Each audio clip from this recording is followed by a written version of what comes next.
So here today in this video we are going to talk about bone, okay, which is a very important portion of the connective tissue.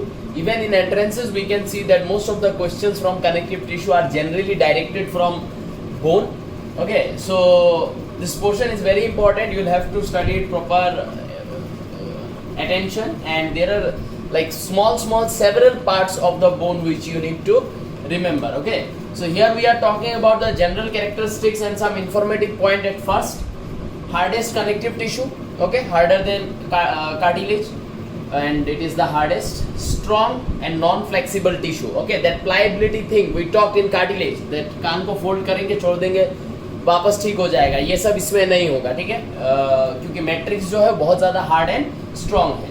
It is made up of 70% inorganic matter and 30% organic matter. ठीक है, जब हमारा bone पहली बार हमारे body में form होता है, when it is formed for the first time, eight that time this percentage is near about 50 and 50. And always remember, the more will be the strength of the bone, the more organic matter it has. What if the organic matter's percentage is more, then the strength of the bone is more.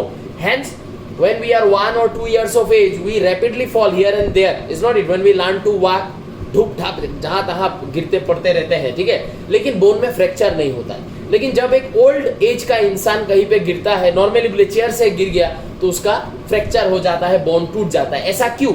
ऐसा इसलिए because when the bone is form for the first time, at that time the percentage of inorganic and organic matter is near about 50-50.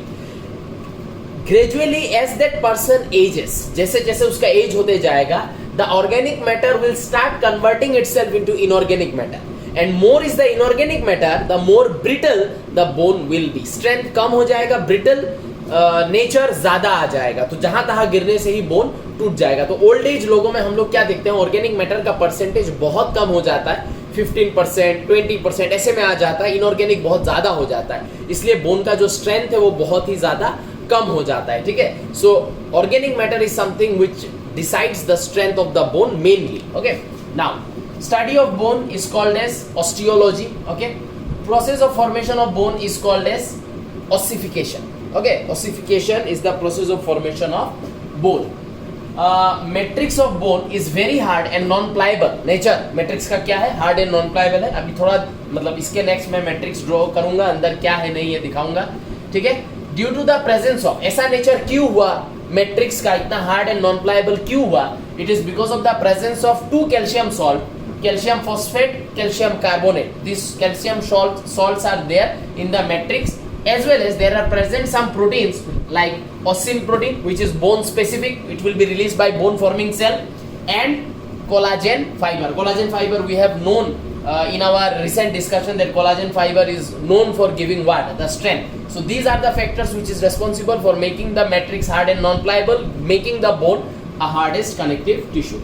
Bone serves as the storage site of calcium and phosphate.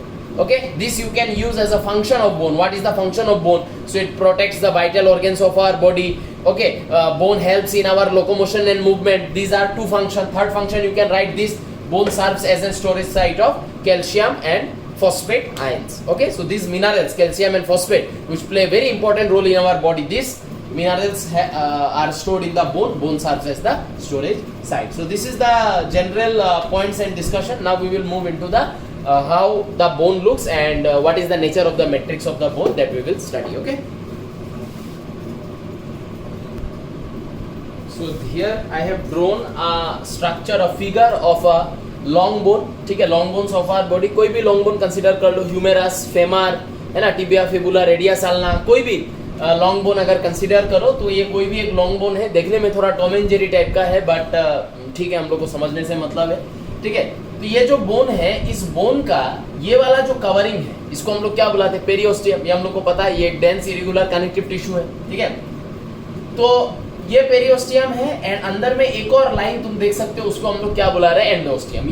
ये दोनों ही dense irregular connective tissue है. ठीक है, तो periosteum and एंडोस्टियम का जो बीच का जगह है, वो बीच का जगह है हमारा बोन का मैट्रिक्स. ठीक है, क्योंकि ये अगर एंडोस्टियम है तो ये भी एंडोस्टियम होगा. दो एंडोस्टियम के बीच का जो जगह है, उस बीच के जगह को हम लोग क्या बुलाते हैं, we call it central bone marrow cavity, and central bone marrow cavity is filled with yellow bone marrow. यहाँ पे एक बोन मैरो रहता है, येलो बोन मैरो. ठीक है, ये जो जगह है इसको हम लोग बोलते हैं peripheral bone marrow cavity. Same ये जो ब्लू कलर का लाइन है वो एंडोस्टियम है, ब्लैक जो है वो पेरियोस्टियम कंसीडर कर लो, ठीक है। तो सिमिलर ये वाला जो रीजन है, ये वाला जहां पे मैंने उंगली रखा है, that is matrix matrix matrix matrix, ये सब मैट्रिक्स है, ठीक है। तो basically peripheral bone marrow cavity में रेड बोन मेरो होता है and central bone marrow cavity में येलो बोन मेरो होता है। येलो बोन मेरो और रेड बोन मेरो का डिफरेंस क्या है ये मैं बाद में बताऊंगा।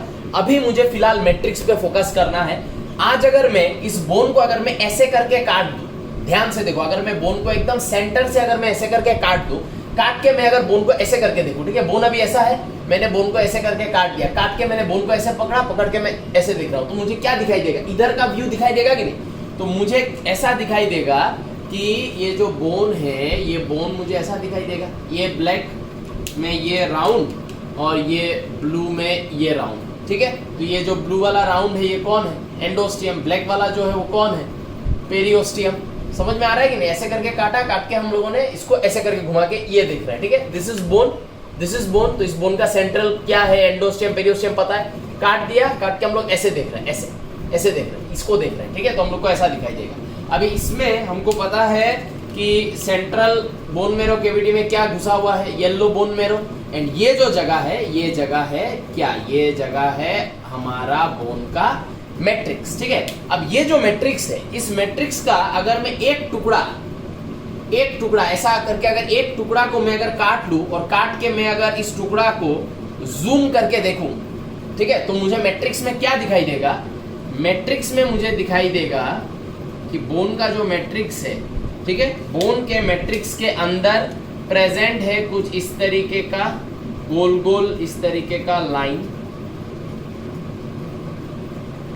इस तरीके का स्ट्रक्चर प्रेजेंट है। बोन का ये जो टुकड़ा हम लोगों ने काटा है, उस टुकड़ा के अंदर हम लोग को ऐसा दिखाई देगा।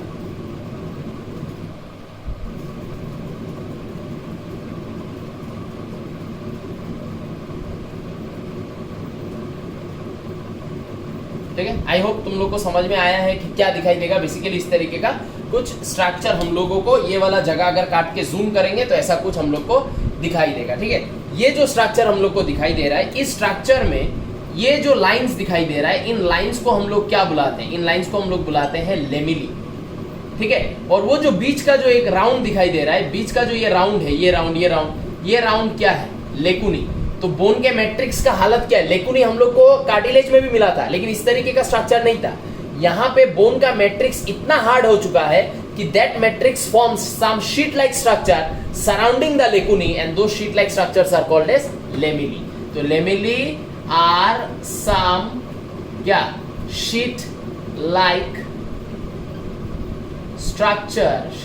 स्ट्रक्चर formed due to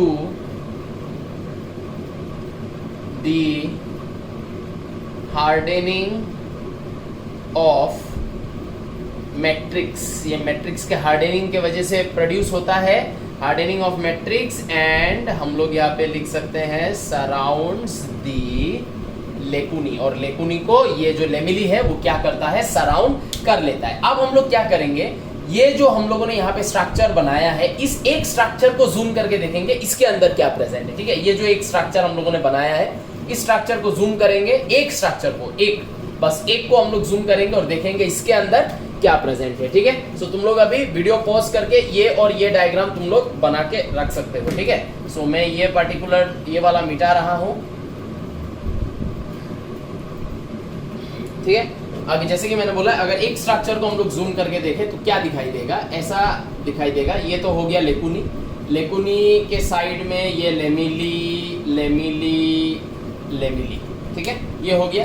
अब हम लोग क्या देखेंगे, ये जो लेमिली है, ये लेमिली, एक लेमिली और दूसरा लेमिली के बीच में कुछ कुछ स्ट्रक्चर्स प्रेजेंट होगा। क्या होगा मैं बताऊंगा। उससे पहले ये जो लेमिली है, लेमिली में हम लोग को क्या मिलेगा? कुछ सेल्स मिलेगा, इस तरीके का कुछ सेल मिलेगा, और ये सेल आपस में एक दूसरे के साथ जुड़ा हुआ है, ठीक है। ये सेल देखने में कुछ ऐसा टाइप का होगा, ये सेल, ठीक है। ये सब सेल्स जो है मैंने यहाँ पे ड्रॉ कर रहा हूँ, ये सेल देखने में कुछ इस तरीके का ये सेल्स होता है, ऐसा टाइप का होता है ये सेल, ठीक है, जिसको मैं स्टार मार्क में मैं ड्रॉ कर रहा हूँ। तो ये जो सेल्स है, इन सेल्स का ऐसा होगा कि कुछ सेल प्रोसेसेस निकलता है। ये सब जो है ये है मेन सेल बॉडी, ठीक है, ये है सेल बॉडी, और सेल बॉडी से ये सब जो प्रोजेक्शन दिखाई दे रहा है इसको हम लोग बुलाते हैं क्या, सेल प्रोसेसेस। ये सब है सेल प्रोसेसेस। तो इनमें हम लोग क्या देखते हैं, एक सेल का, ये क्या सेल है मैं बताऊंगा, लेकिन इन एक सेल का दूसरे सेल के साथ अपना सेल प्रोसेसेस के थ्रू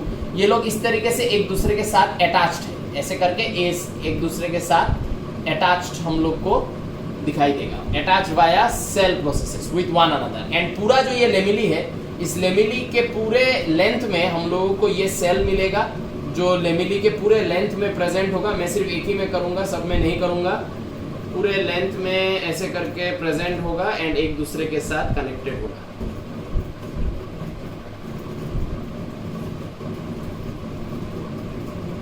ऐसे इस तरीके का होगा, ठीक है। ये जो मैंने ड्रॉ किया वो सेम इस लेमिली में भी होगा, सेकंड लेमिली में भी होगा, इस तरीके लेकुनी में नहीं होगा लेकिन इनमें भी प्रेजेंट होगा, ऐसे ऐसे इनमें भी प्रेजेंट होगा, ठीक है। इसमें जैसे मैंने दिया है, बस मैं सेल प्रोसेसेस इसमें नहीं ड्रॉ कर रहा हूँ, लेकिन जैसे इसमें प्रेजेंट है इसमें भी है, ऐसे ये ऐसे करके प्रेजेंट होगा। तो ये जो सेल है, इस सेल को हम लोग क्या बुलाते हैं, इस सेल को हम लोग बुलाते हैं ऑस्टियोब्लास्ट, ठीक। अच्छा, ये है ऑस्टियोब्लास्ट एंड ये तो लेकुनी है, ये लेकुनी के अंदर हम लोग को क्या मिलेगा, ठीक है, ये लेकुनी के अंदर हम लोग को क्या मिलेगा, इनसाइड लेकुनी, यहाँ पे मैं लिख देता हूँ, इनसाइड लेकुनी इज प्रेजेंट, ठीक है। फिर से फॉर्मेशन ऑफ बोन का थोड़ा सा रिवीजन में जाना पड़ेगा। एम सेल आया, आगे एम सेल ने क्या बनाया, पहले डिवॉक्स मेम्ब्रेन बनाया जो बाद में जाके क्या में कन्वर्ट हो जाता है, पेरियोस्टियम में कन्वर्ट हो जाता है, ठीक है। फिर अंदर में जनरल मैट्रिक्स का सिक्रेशन किया, फिर वो एम सेल अपने आप को डिवाइड किया, कुछ अनडिफरेंशिएटेड रहा, तो जो अनडिफरेंशिएटेड होता है वो लेकुनी के अंदर चला जाता है।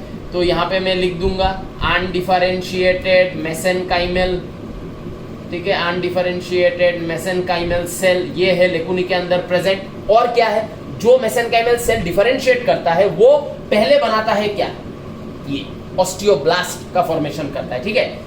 फिर ये जो ऑस्टियोब्लास्ट है, कुछ ऑस्टियोब्लास्ट डिसाइड करता है कि नहीं, मैं लेकुनी के अंदर नहीं जाऊंगा, मैं कहाँ रहूंगा, मैं ये जो लेमिली का मार्जिन है, मैं लेमिली के मार्जिन में रहूंगा, कनेक्टेड विथ वन अनदर। इस तरीके से मैं सेल प्रोसेसेस के साथ एक दूसरे के साथ हम लोग कनेक्टेड रहेंगे, लेकिन हम लोग नहीं घुसेंगे किसके अंदर, हम लोग नहीं घुसेंगे लेकुनी के अंदर नहीं घुसेंगे, हम लोग लेमिली के मार्जिन में रहेंगे, ठीक है, हम लोग लेमिली के मार्जिन में रहेंगे, ऐसे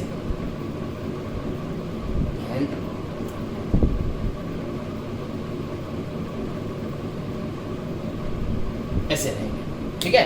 तो क्या हुआ, एम सेल जो है कुछ डिफरेंशिएट नहीं किया, वो अनडिफरेंशिएटेड इसके अंदर चला गया, कुछ डिफरेंशिएट किया करके क्या बना, ऑस्टियोब्लास्ट। ऑस्टियोब्लास्ट में से कुछ ऑस्टियोब्लास्ट ने डिसाइड किया कि हम लोग लेकुनी के अंदर नहीं जाएंगे, हम लोग लेमिली के मार्जिन में रहेंगे, एंड कुछ ऑस्टियोब्लास्ट डिफरेंशिएट कर जाता है, वो ऑस्टियोब्लास्ट बनता है क्या, ये जो ऑस्टियोब्लास्ट है ये कैसा ऑस्टियोब्लास्ट है, ये है अनडिफरेंशिएटेड वाला ऑस्टियोब्लास्ट। एंड जो ऑस्टियोब्लास्ट डिफरेंशिएट कर जाता है वो बनता है क्या, वो बनाता है ऑस्टियोसाइट, जिसको हम लोग क्या बुलाएंगे, बोन फॉर्मिंग सेल। एंड एक बन जाएगा क्या, ऑस्टियोक्लास्ट, और जो ऑस्टियोक्लास्ट है उसको हम लोग क्या बुलाते हैं, बोन ईटिंग सेल, ठीक है। आई होप ये वाला पोर्शन समझ में आया है साइट और क्लास्ट का। सिमिलरली जो हम लोग को कार्टिलेज में मिला था वही मिलेगा, और डिफरेंशिएट के एक और सेल तो बनेगा ही, जिस सेल का नाम होगा क्या, फाइब्रोब्लास्ट सेल, ठीक है। तो ये जो पोर्शन मैंने अभी समझाया है, इस पोर्शन में ये पोर्शन कुछ ऐसा है, ठीक है, इसको भी अभी फिलहाल मिटाना पड़ेगा, तुम लोग पॉज करके कर लेना ड्रॉ, ठीक है, पॉज करके ड्रॉ कर लेना, ये भी मिटाना पड़ रहा है in order to make you understand, ठीक है। तो पहले एम सेल आया, एम सेल ने आके पहले क्या किया, डिवॉक्स मेम्ब्रेन बनाया, सेकेंडली क्या किया, जो जनरल मैट्रिक्स है that is secretion of mucopolysaccharide and glycoprotein वो किया। फिर ये एम सेल कुछ अनडिफरेंशिएटेड वे में रह गया, एंड ये एम सेल का कुछ डिफरेंशिएट कर गया, जो डिफरेंशिएट कर गया वो दो सेल में कन्वर्ट हुआ, एक बना फाइब्रोब्लास्ट सेल, दूसरा बना ऑस्टियोब्लास्ट। ठीक है, ये ऑस्टियोब्लास्ट कुछ ने सोचा कि हम लोग क्या रहेंगे, अनडिफरेंशिएटेड रहेंगे हम लोग और फर्दर डिवाइड नहीं करेंगे। जो अनडिफरेंशिएटेड रहता है वो हम लोग को मिलता है किधर, मार्जिन्स ऑफ लेमिली। लेमिली का जो मार्जिन है, लेमिली के मार्जिन में मिलता है। और ये ऑस्टियोब्लास्ट का जो डिफरेंशिएट करता है, ठीक है ना, वो कन्वर्ट हो जाता है इनटू बोन फॉर्मिंग सेल। ये बोन फॉर्मिंग सेल बोन के मैट्रिक्स में रिलीज करेगा क्या, calcium salts which is responsible for hardening the bone, as well as ये बोन फॉर्मिंग सेल रिलीज करेगा मैट्रिक्स में क्या, ऑस्सिन। जैसे ही ossein and calcium salt bone के मैट्रिक्स में ऐड हो जाएगा, वैसे ही बोन का मैट्रिक्स क्या हो जाएगा, हार्ड बन जाएगा। फाइब्रोब्लास्ट सेल रिलीज करेगा क्या, कोलाजन फाइबर। कोलाजन फाइबर भी बोन का मैट्रिक्स को हार्डनिंग करने में रिस्पांसिबल है, हम लोगों ने देखा था। ये डिफरेंशिएट करने से एक और सेल बनेगा जिसका नाम है bone eating cell. Bone eating cell का सिग्निफिकेंस क्या है मैं थोड़ा देर में बताऊंगा। ठीक है, तो फिलहाल ये है, इनमें से ये सब जो सेल्स है, अनडिफरेंशिएटेड मेसेनकाइमल सेल, ये वाला fibroblast cell, osteocyte, osteoclast, bone eating forming cell, ये चारों सेल इधर पाया जाएगा लेकुनी के अंदर। ठीक है, ये अनडिफरेंशिएटेड वाला मार्जिन में, इस तरीके का मार्जिन में पाया जाता है। ठीक है, एंड जनरल मैट्रिक्स जो है उसमें ये ऑस्सिन, कैल्शियम सॉल्ट्स, कोलाजन फाइबर, ये सब आके उसको हार्ड, नॉन प्लायबल, ठीक है, इस तरीके का नेचर का बना देता है। ठीक है, तो आई होप ये डिस्कशन तुम लोगों का समझ में आया है। ठीक है, तो इस डिस्कशन में मुझे और भी कुछ चीजें ऐड करना है। अभी तक जो भी समझाया उसका नोट बना लो।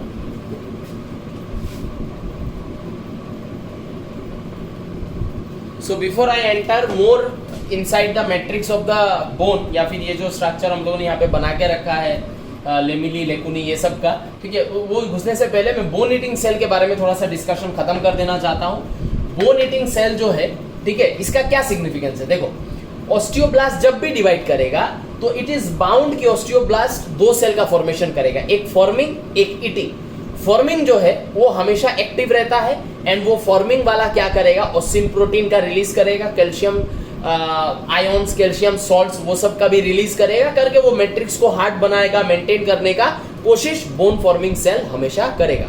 लेकिन बोन ईटिंग सेल जो है, बोन ईटिंग सेल नाम से ही समझ में आ रहा है, बोन ईटिंग सेल ये क्या करता है, ये bone eating cell releases some proteins, कुछ एंजाइम्स, कुछ प्रोटीन्स रिलीज करता है, जो क्या कर सकता है, which dissolves the matrix। जो बोन फॉर्मिंग सेल इतना मेहनत से मैट्रिक्स को जो बनाने का कोशिश कर रहा है, उस मैट्रिक्स को डिसॉल्व कर देगा, उस मैट्रिक्स के सब्सटेंसेस के बीच का बॉन्ड तोड़ देगा, ये सब करेगा, जिसके वजह से thinning of the matrix is observe. Bone का जो अंदर का मैट्रिक्स है वो थिन हो जाएगा, कमजोर हो जाएगा, वीकेनिंग ऑफ द बोन होने का चांसेस है। ठीक है ना, सो ये है बोन ईटिंग सेल का function, which is not good for us. We need strong bone, we need bone with a stronger matrix. ठीक है, बट ये सेल जो है वो हमारा गुड हेल्थ के अगेंस्ट में काम करता है। ये हमारा बोन का मैट्रिक्स को थिन कर देता है, जिसके वजह से हमारा बोन का स्ट्रेंथ कम हो जाता है। ये जो ईटिंग सेल है, तो ईटिंग सेल ये क्या करता है समझ में आ गया। अब इस ईटिंग सेल को हमारे बॉडी में इनएक्टिव करके रखना बहुत जरूरी है। अगर ये एक्टिव रहा तो हमारा बोन का स्ट्रेंथ को ये कम कर देगा।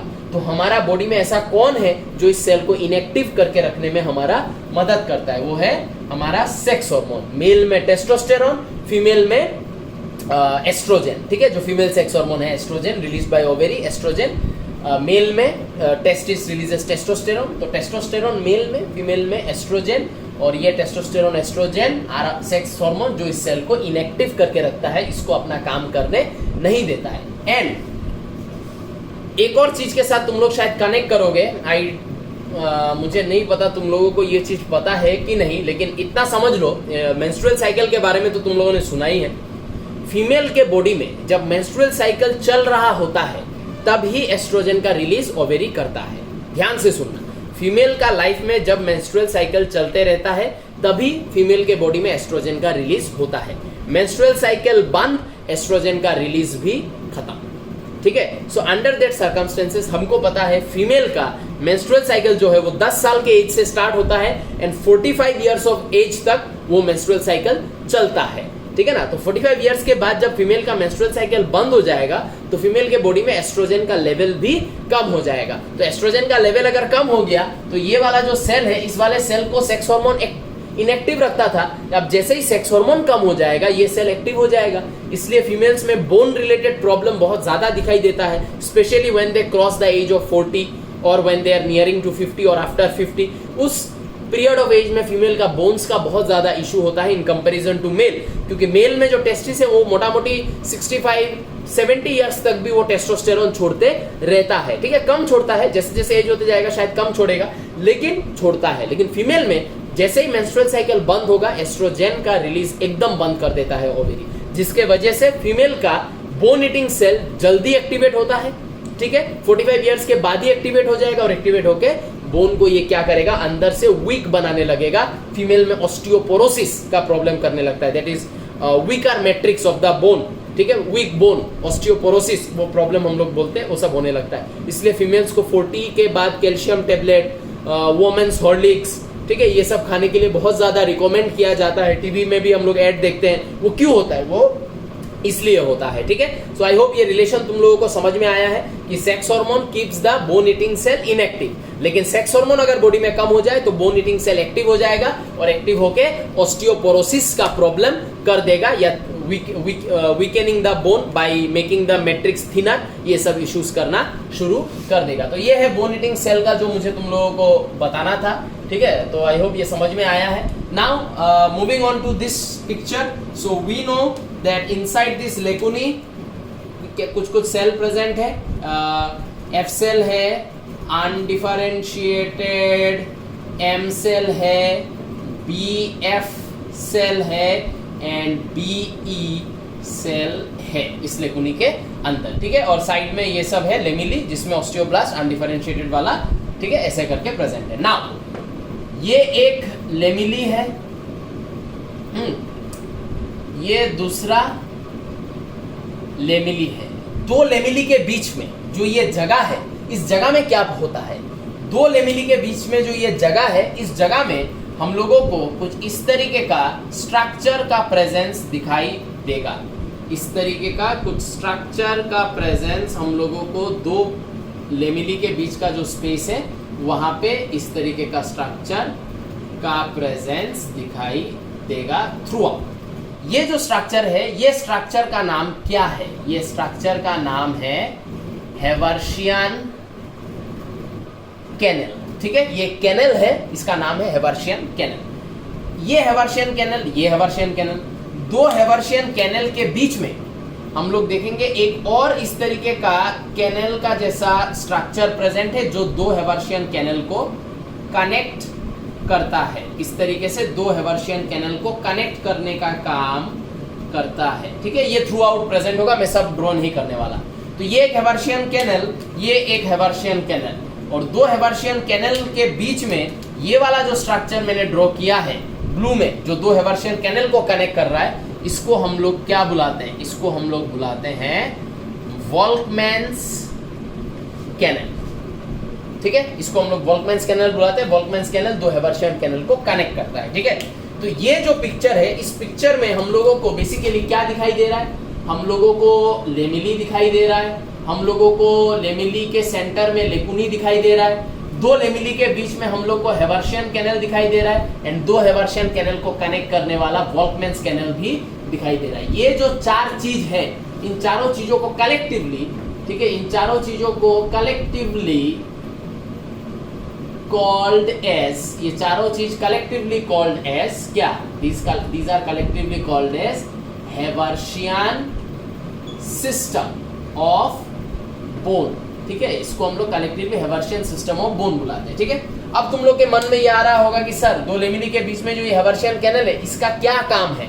दो हेवर्शियन कैनल के बीच में जो वॉल्कमैन्स कैनल है, वो तो पता चल रहा है कि दो हेवर्शियन को कनेक्ट कर रहा है, लेकिन इन कैनल्स का बोन के अंदर, बोन के मैट्रिक्स के अंदर इन कैनल्स का क्या काम है, क्या करता है ये कैनल, ठीक है। तो बेसिकली हम लोग ये जानना चाहते हैं कि what is the significance of Haversian canal, Volkmann's canal, और what is the significance of Haversian system, simple, ठीक है। तो क्या है सिग्निफिकेंस इस हेवर्शियन सिस्टम का, ये हेवर्शियन सिस्टम जो है, ठीक है, ये हेवर्शियन, तुम लोग पॉज करके ये लिख लो, ये वाला हिस्सा लिख के रखना, ठीक है।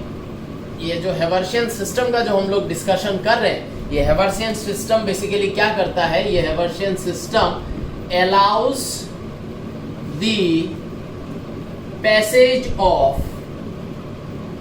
क्या allows the passage of blood vessels, bone के अंदर से ब्लड वेसल रन करेगा, माने बोन क्या होगा, वास्कुलर।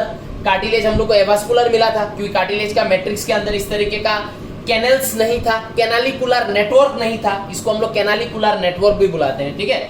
हेबाशियन सिस्टम ऑफ बोन, और you can also call it as canalicular network of bone, ये दोनों ही नाम से इन चारों को कलेक्टिवली ये भी बुला सकते हैं, ठीक है। तो ये कैनालिकुलर नेटवर्क हम लोग को कार्टिलेज में तो दिखा नहीं, इसलिए कार्टिलेज में ब्लड वेसल घुस नहीं पाता है। इसमें देखो हेबाशियन कैनल का सिग्निफिकेंस ये है कि हेबाशियन कैनल जो है वो बोन के अंदर से कैनल जैसा है, जो कैनल के अंदर रहता है क्या, ब्लड वेसल, और क्या रहेगा, लिम्फ वेसल। ब्लड वेसल जहां जहां जाएगा लिम्फ वेसल साथ में जाएगा, प्लस रहेगा क्या, नर्व्स, ठीक है। ये सब चीज जो है, ये सब चीज फुल स्टॉप, ये सब चीज nerves, lymph vessel, blood vessel, ये सब चीज जो है वो क्या होता है, यहाँ के थ्रू पास होता है। ये Haversian canal provides that space, ठीक है। Volkmann's canal will provide that space for this blood vessel, lymph vessel and nerves to move from the within of the bone, bone के अंदर से move करने का जगह ये सिस्टम जो है, ये सिस्टम प्रोवाइड करेगा, ठीक है। तो आई होप ये वाला पोर्शन तुम लोग को समझ में आया होगा, ठीक है। Make notes, make proper diagram in a proper oriented manner, okay, don't do Hooch पॉच। अब हम लोग अगले पोर्शन की तरफ मूव करेंगे, ठीक है। इसका अच्छे से नोट बना लो। यहाँ पे देखो हम लोग जस्ट कुछ जनरल इंफॉर्मेशनल पॉइंट के बारे में बात कर रहे हैं जो एंट्रेंसेस में काफी पूछा जाता है, ठीक है। ये पूछा जाता है if a bone is put in HCl, dilute HCl में अगर बोन को डाल दो तो बोन का क्या होगा। बोन का मैट्रिक्स का जो इनऑर्गेनिक सब्सटेंसेस है, हमको पता है inorganic substances are soluble in acidic solution, so whenever you will put a bone in an acidic solution what will happen, the inorganic matter will start coming out which will cause the thinning of bone, okay. तो यहाँ पे मैंने वही लिखा है, if the bone is put in HCl it gets decalcified, because bone के matrix में calcium salt भी है, वो सॉल्ट निकल के आ जाएगा, that is it losses it's inorganic matter which makes it soft and flexible. Matrix से इनऑर्गेनिक मैटर जो सॉल्ट वगैरह है, कैल्शियम सॉल्ट वगैरह, वो निकल के आ जाएगा, जिसके वजह से बोन जो है वो सॉफ्ट एंड फ्लेक्सिबल टाइप का बन जाएगा, ठीक है। क्योंकि स्ट्रेंथ देने में कैल्शियम सॉल्ट का भी हाथ था। इफ बोन इज, तो दिमाग में क्वेश्चन आ सकता है सर एसिडिक सोल्यूशन में डालेंगे तो ऐसा होगा, बेसिक में डालेंगे तो क्या होगा, कुछ भी नहीं होगा। If you put a bone in basic solution does not react with inorganic और organic substances, hence nothing occurs to the bone, ठीक है। उसी बेसिस पे एक और कंपैरिजन है dried bone and decalcified bone का। डीकैल्सिफाइड तो ये वाला है, ड्राइड बोन क्या है, subjecting to high temperature. Bone को अगर हम लोग बहुत हाई टेम्परेचर में रख देंगे तो बोन ड्राइड बोन बन जाएगा। Decalcified bone when it is treated with dilute HCl, ठीक है। टेम्परेचर बहुत बढ़ाने की वजह से क्या होगा, ये जो हम लोगों ने थोड़ा देर पहले बोन बनाया था, ऐसे करके जो बोन बनाया था, इसको अगर मैं हाई टेम्परेचर दे दूं तो क्या हो जाएगा, इसका ये सेंट्रल बोन मैरो कैविटी जिसमें प्रेजेंट है क्या, yellow bone marrow, peripheral bone marrow cavity जिसमें प्रेजेंट है रेड बोन मैरो। ये red bone marrow, yellow bone marrow, ये सब बेसिकली है क्या, लिविंग सेल्स है। रेड बोन मैरो भी लिविंग सेल्स है, येलो बोन मैरो भी लिविंग सेल्स है। इस बोन को अगर मैंने हिट दिया, इसका ये जो येलो बोन मैरो जो लिविंग सेल्स है, ठीक है, ये येलो बोन मैरो का सारा लिविंग सेल्स मर जाएगा, ये रेड बोन मैरो का सारा लिविंग सेल्स मर जाएगा। तो क्या हो जाएगा, बेसिकली एक ड्राइड बोन में क्या होता है, जो बोन मैरो कैविटी होता है, चाहे वो सेंट्रल हो या पेरिफेरल हो, bone marrow cavity will become empty. Bone marrow cavity के अंदर का सारा लिविंग सेल हीट के वजह से मर जाएगा, ठीक है। So bone marrow cavity is empty, ठीक है। लेकिन जो टेम्परेचर है वो टेम्परेचर क्या करेगा, इसका मैट्रिक्स का जो ऑर्गेनिक एंड इनऑर्गेनिक मैटर है उनके साथ बिल्कुल भी डिस्टर्बेंस नहीं करेगा। तो इनका जो मिनरल मैटर से मैं ऑर्गेनिक एंड इनऑर्गेनिक मैटर दोनों को इंडिकेट कर रहा हूं, ये दोनों का दोनों इंटैक्ट रहेगा, कोई लॉस नहीं होगा इनऑर्गेनिक मैटर का एंड मिनरल मैटर का, बट इनके अंदर का जो बोन मैरो कैविटी है, ठीक है, उनका अंदर का living cells will B dead. इसमें क्या होगा, बोन मैरो इज इंटैक्ट, जो इसमें जो है, इसमें हम लोगों ने क्या किया, कंप्लीट इस बोन को हम लोगों ने एक HCl के सोल्यूशन में डाल दिया, तो ये जो मैट्रिक्स है, मैट्रिक्स से सॉल्ट को निकाल रहा है, लेकिन यहाँ जो सेल्स है वो लिविंग रहेगा, वो आराम से रह जाएगा, यहाँ से कुछ नहीं होगा, लिविंग सेल्स को कोई फर्क नहीं पड़ेगा। तो in case of decalcified bone, living cells will be there in the bone marrow cavity, ठीक है। It contains only the organic matter, क्योंकि इनऑर्गेनिक मैटर सॉल्ट को तो खींच खींच के निकाल लेगा, सिर्फ जो ऑर्गेनिक मैटर है डीकैल्सिफाइड बोन में वो रह जाएगा। ठीक है, तो अगर मैं इसका भी एक बोन ऐसे करके बनाऊं, ठीक है, ऐसे करके अगर बनाऊं तो इसका जो यहाँ पे रेड बोन मेरो कैविटी है वो भी ठीक है, बीच में जो सेंट्रल बोन के मेरो में जो येलो बोन मेरो है वो भी है, ये भी है, ये भी है। ठीक है, बस क्या हो जाएगा, ये जो मैट्रिक्स है, इस मैट्रिक्स से जो इनऑर्गेनिक सब्सटेंसेस है, inorganic substances is lost, inorganic substances is lost, निकल जाएगा। ठीक है ना, ऑर्गेनिक सब्सटेंस रहेगा। तो ये है एक कंपैरिजन इन दोनों का। ठीक है, तो इसका आराम से नोट बना के रखो।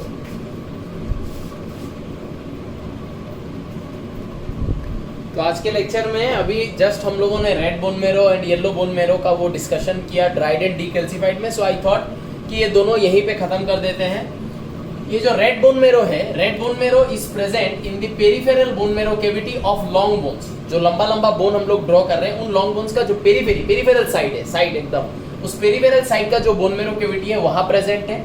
And inside the bone marrow cavity of small bone, जो हमारे बॉडी का स्मॉल बोन्स है, स्मॉल बोन्स माने जैसे कि ये रिस्ट, हमारा जो ये रिस्ट है, ठीक है, इस रिस्ट रीजन में there are as many as 8 bones present. ठीक है, 7 से 8 बोन्स हमारा ये जो रिस्ट रीजन है, इस रिस्ट रीजन में प्रेजेंट है। ठीक है, हमारा जो एंकल है, पैर का, वहां पे भी इस तरीके का 7 से 8 बोन्स प्रेजेंट होता है। ठीक है, उसके बाद और भी छोटा छोटा बोन, जैसे कि स्काल बोन है ना, हमारा जो स्काल है वो छोटा बोन से हमारा जो स्काल है वो बना हुआ है। तो इस तरीके का जो स्मॉल बोन्स है, उन स्मॉल बोन्स के अंदर का जो बोन मेरो कैविटी होता है वो एक ही होता है, उसमें कोई सेंट्रल एंड पेरिफेरल नहीं होता है। Central bone marrow cavity, peripheral bone marrow cavity वो लॉन्ग बोन्स में होता है। ठीक है ना, स्मॉल बोन, शॉर्ट बोन, उन सब बोन्स में एक ही बोन मेरो कैविटी होता है और उस बोन मेरो कैविटी में रेड बोन मेरो ही पाया जाता है। ठीक है, तो रेड बोन मेरो बॉडी के 2 तरीके के बोन्स में पाया जाएगा, small bones and long bones का पेरिफेरल साइड में। ठीक है, जबकि येलो बोन मेरो जो है,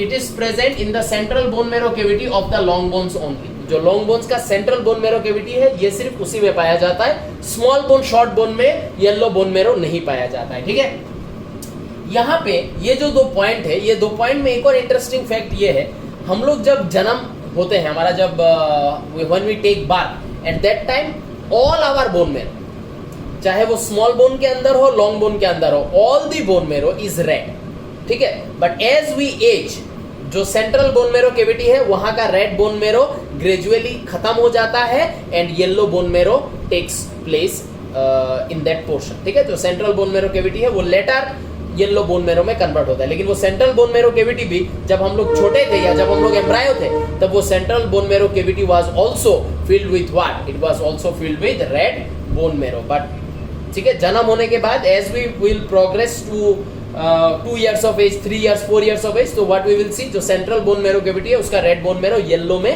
कन्वर्ट हो जाता है। ठीक है, तो ये पॉइंट याद रखना।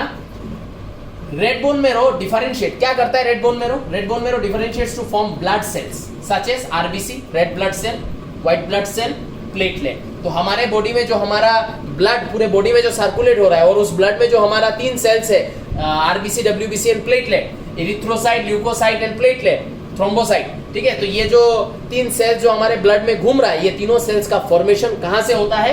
रेड बोन मेरो करता है। ठीक है, जबकि येलो बोन मेरो क्या है? These are some compactly packed adipocytes. Adipocytes में क्या होता है? Fat storage.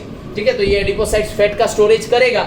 And last class में मैं एडिपोसाइट्स में बोल रहा था तुम लोगों को कि फैट जो है वो हमारा प्राइमरी स्टोरेज फूड है, and fat is the last available source of food in our body when we are starving, है ना। तो ये जो है ना, ये जो येलो बोन मेरो का एडिपोसाइट्स है, इसके अंदर में जो फैट प्रेजेंट होता है, this is the last fat to be used by a person right before his or her death. ठीक है, तो मैंने क्या बोला, 10 to 11 डेज एक इंसान बिना खाए जिंदा रह सकता है। तो पहला दिन बॉडी का जो लिवर में ग्लाइकोजन स्टोर्ड है, वो बॉडी का न्यूट्रिशन मेंटेन करेगा पहला दिन ऑफ स्टार्वेशन में। उसके बाद जो रिमेनिंग 9 to 10 डेज वो जिंदा रहेगा, उसमें एडिपोसाइट्स के अंदर में जो फैट है वो खाना प्रोवाइड करेगा। And the adipocytes of yellow bone मेरो, येलो बोन मेरो इज एडिपोसाइट।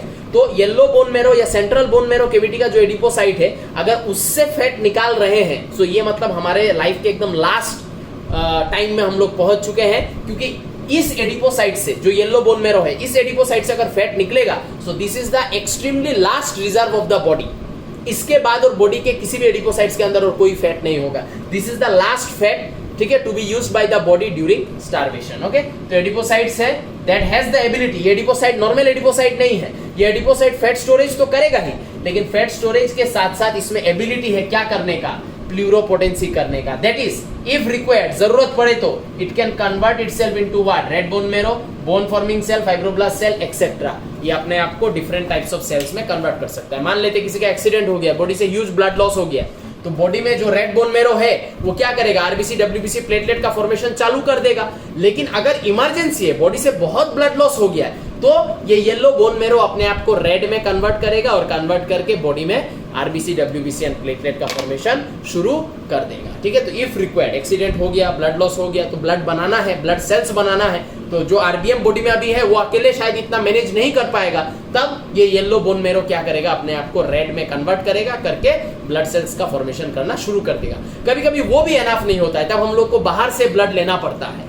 ठीक है ना, तो कभी कभी ऐसा होता है, एक्सीडेंट होने से बोलता है कि अरे तुमसे ब्लड दो, इससे ब्लड दो, पेशेंट को ब्लड चाहिए, ब्लड डोनेट करना पड़ता है, तो that is that case, emergency case, कि कभी ब्लड बहुत ज्यादा लॉस हो गया तो रेड बोन मेरो तो बनाना शुरू कर ही देगा, येलो बोन मेरो भी रेड बन के बनाना शुरू कर देगा, फिर भी बोले सफिशिएंट एनफ नहीं हो रहा है, तब बाहर से डालना पड़ेगा। ठीक है, तो ये सब पॉइंट याद रखना जो भी अभी बोला है, और नोट डाउन करना अच्छे से। बोन का एक और वीडियो बनेगा, bone is very big. In the next part of the bone we will be talking about that periosteum, endosteum, इस सब के बारे में थोड़ा अच्छे से पढ़ेंगे। फिर बोन का 3 पार्ट्स है, एपिफाइसिस, मेटाफाइसिस, डायाफाइसिस, ये सब के बारे में डिस्कशन होगा। टाइप्स ऑफ बोन बाकी है। ठीक है, तो ये सब कुछ डिस्कशन बाकी है जो हम लोग नेक्स्ट वीडियो में करेंगे। तो आज के लिए मैं इतना ही रख रहा हूँ। Make proper notes and lecture को ध्यान से सुनना, because this lecture is very important. यहाँ से बहुत क्वेश्चंस एंट्रेंसेस में आता है। नमस्ते, नमस्ते, बाय बाय, टेक केयर और कोविड से बचे रहिए।